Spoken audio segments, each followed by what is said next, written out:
Switch from left to right camera the other way. And on. All right, you got the video rolling, man? Yes. All right, get those hands up. Big jump out as far as...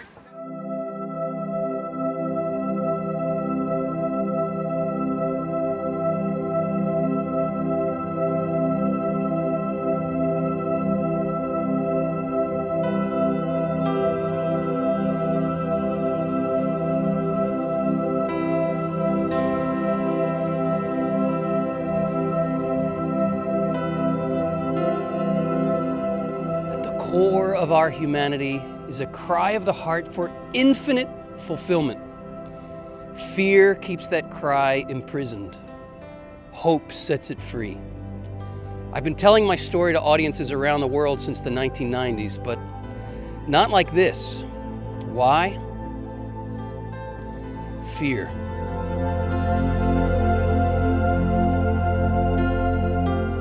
It was November 1996. Wendy and I were celebrating our first wedding anniversary. We were at a gathering with some friends and somebody said, "So how's the first year of marriage been?" I said, "You know, a lot of people find first year of marriage pretty tough, but for Wendy and for me, it's been easy." Years later, my wife would tell me, "That's when I knew you were utterly clueless." We had our ups and downs like any married couple, but honestly, I thought the first 10 years of marriage were great. I had a great wife, I had great kids, I had a great career, I was traveling the world as a best-selling author and lecturer. And right around the 10-year mark of our marriage, I was offered a very lucrative book deal from the biggest publishing house in the world. My ship had come in, or so I thought. Little did I know, my ship was taking on water. And I would come to learn through various trials that I was wearing a lot of masks in my life. And I was looking to my marriage to fill that deep cry of my heart that only the infinite can fill.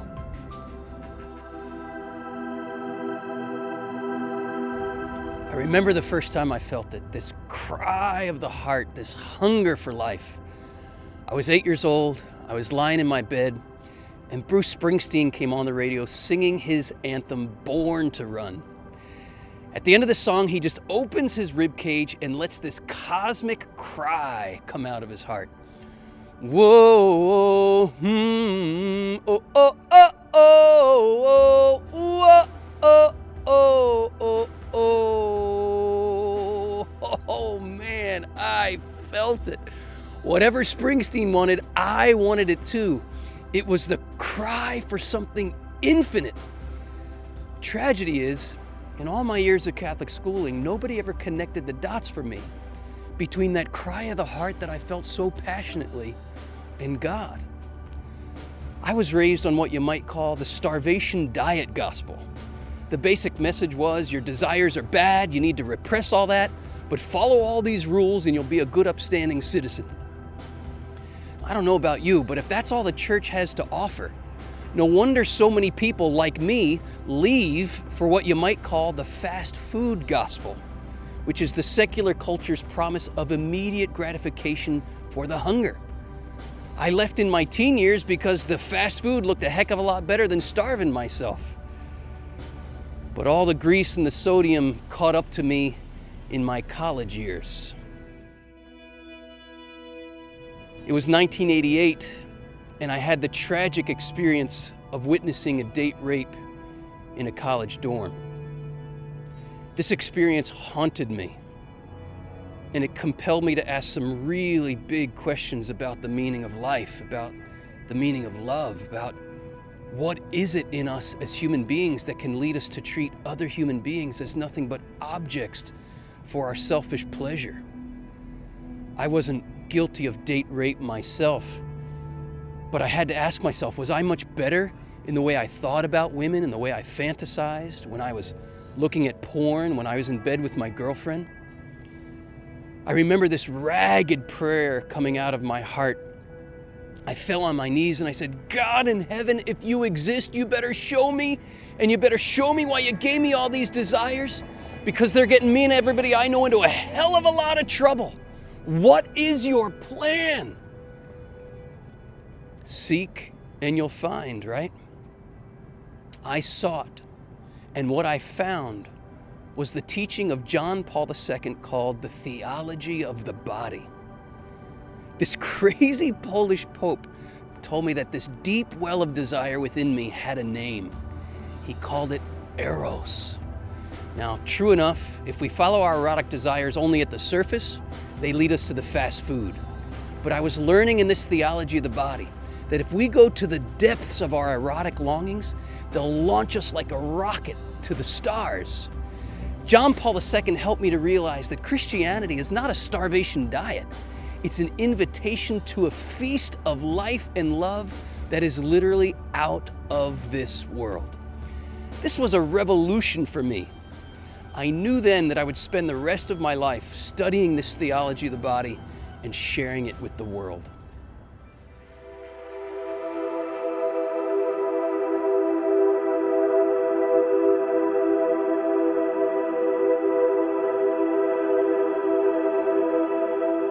I had the privilege in graduate school of studying the Pope's teaching under a personal friend of John Paul II's, an overweight, chain-smoking, salty-tongued, disheveled priest named Monsignor Lorenzo Albacetti. I loved this man. I pursued a friendship with him, and he would become a mentor to me over 20 years. He had something I desperately needed: freedom. This was a man who knew he was loved in all his broken, imperfect humanity, and he was a man without masks. I, on the other hand, was so bound up. I was wearing so many masks. God has a way of revealing our masks to us, usually through various storms that come in our lives. The first storm hit for me when I told Wendy the title of that book that big New York publisher wanted me to write. It was a book for husbands called Loving Her Rightly. You should have seen the look on my wife's face when I told her that title. I was like, what's the problem? She said, honey, you and I need to talk, and it's going to be long and it's going to be painful. The message was loud and clear. I was in no place to be writing a book for husbands called Loving Her Rightly. Maybe for the first time in 10 years of married life, I received the grace to listen to my wife. I didn't pursue that book deal. Instead, over the course of many weeks, I let Wendy tell me what it was like to be married to the Theology of the Body guy for the last 10 years. She was right. It was long and it was painful. I don't want to paint the wrong picture here. We're all full of wheat and weeds, right? I wasn't crazy to think I had a great marriage. There was a lot of wheat in my marriage. But there are also a lot of weeds, and I wasn't looking at them. I was too afraid. In some ways, Wendy was married to a little boy. I was stuck in a bunch of lies I had believed as a kid about what made somebody lovable and what made somebody unlovable. Remember the cool kids growing up? I had to be one of them. It's all a facade, of course, that covers up a deep fear of rejection. Growing up, I lived in constant comparison and judgment. And these patterns of thinking and behaving created a toxic perfectionism in me that was wreaking havoc in my marriage. The next storm came when an interview I had done for Nightline aired on national television. ABC News had put a rather lewd spin on some of my comments, and a lot of people took this at face value. My critics came out of the woodwork. Various bishops, cardinals, and theologians spoke out strongly in my defense. At the same time, the public scrutiny took its toll on me. The perfectionist is always worried about having his flaws on display, and I had to admit that not everything my critics were saying was unfounded. I was a man in crisis. I was in a downward spiral, and I was taking a lot of people with me. I ended up taking a 6-month sabbatical to regroup, do some deep soul searching, and receive some intensive care from my spiritual director.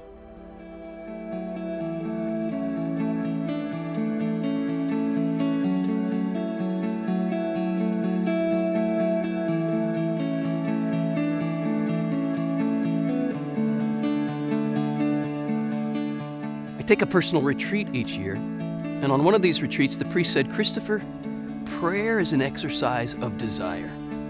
On this retreat, I want to help you get in touch with your deepest desires." Oh man, I had no idea what was about to happen.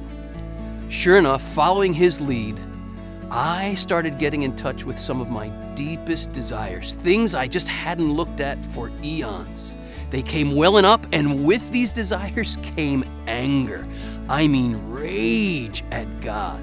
And I had it out with God. I was so angry that God had given me all these desires and just seemed to leave me in them without any hope of fulfillment. I said, "God, I get it. I get it why people are atheists. I get it why people don't believe in you. Why do you give us all these desires just to leave us to wait? What the beep is that?" Oh man, it felt good. Something just broke open in me, this well of desire and rage. And man, I felt alive. I also felt conflicted. And I went right back to the priest. I said, "Father, it's been 3 hours since my last confession." And I told him what I said. And I'll never forget his response to me. He said, "Good prayer. Good prayer. Good prayer," he said. "You just prayed your own version of Psalm 22 in union with Jesus. My God, why have you abandoned me?" He said, "You don't need to confess that you got honest with God. You need to confess that you haven't been honest with God. You need to confess you've been wearing all these masks. Now you're taking them off. That's prayer. Prayer is where we get naked before God so He can love us as we really are."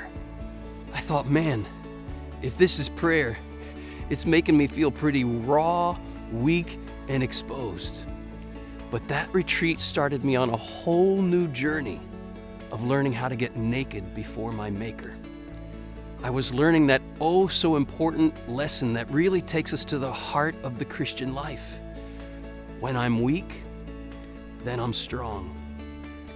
During my sabbatical, when it seemed all my weaknesses were on display to the whole world, I felt so unworthy. I felt like such a fraud. And it seemed almost impossible to me that I could continue doing this work. One day, my spiritual director spoke right into the problem. He says, "Christopher, you think a saint is someone who has somehow overcome his or her broken humanity. Nope. A saint," he said, "is someone who has all of his or her broken humanity open to the merciful love of the Father. You don't need to be perfect to do this work," he said. "No, you need to keep all of your imperfections open to God's merciful love. And that openness becomes the very riverbed through which God can reach other people through you. First your wife, then your children, then the people you're called to teach and mentor." Gamechanger.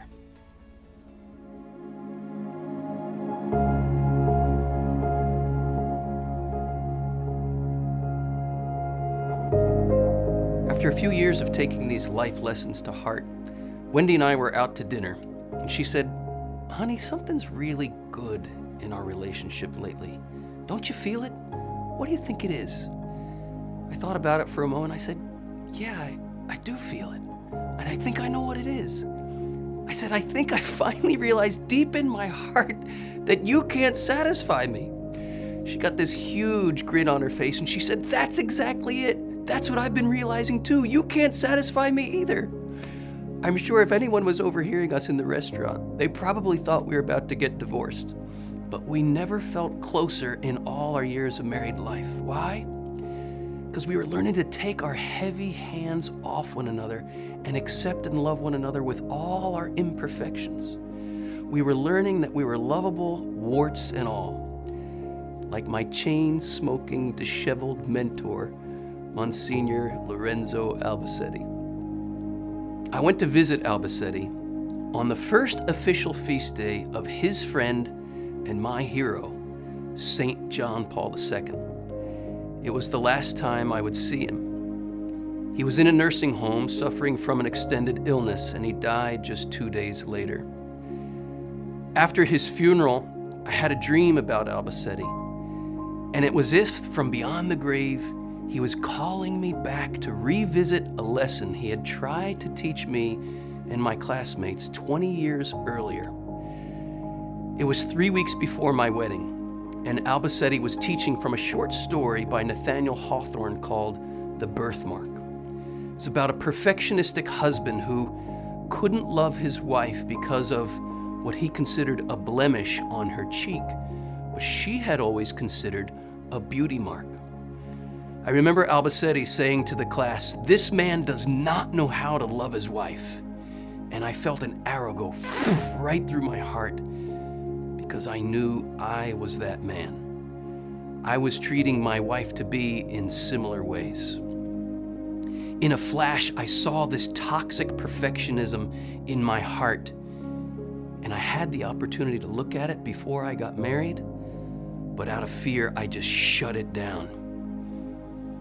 Now, many years later, with Albacete in his grave and with me many steps down the way of my own journey, I went back and read The Birthmark again. This time, I let it expose the darkness in my soul that for so many years had caused my wife so much pain. And I trusted this darkness to my wife and her real love for me. I exposed it to the light. I let her love me in my nakedness, and she showed me such a tender mercy. Sometimes I think back on that experience of shutting down my heart all those years ago in Albacete's classroom, and I shudder to think where I would be today if I had remained crippled by my fear.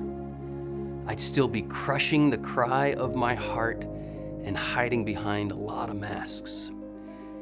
John Paul II's theology of the body is an absolute lifeline in a world that is drowning in confusion about the meaning of life, love, sexuality, and gender. But my life has taught me it's not a quick fix. It calls us on a long journey of transformation, and that takes a leap of faith. The more I've made that leap of faith in my own life, the more I have journeyed from fear to hope. I'm inviting you to join me in making this journey from fear to hope together. Sign up here and I'll send you a series of email conversations I call The Cry of the Heart. It's free and it's meant to help set you free. Come join me in this grand adventure of being fully alive. Make that leap. Be not afraid. All right, you got the video rolling, man? Yes. All right, get those hands up, big jump out as far as you can. 5, 4, 3, 2, 1.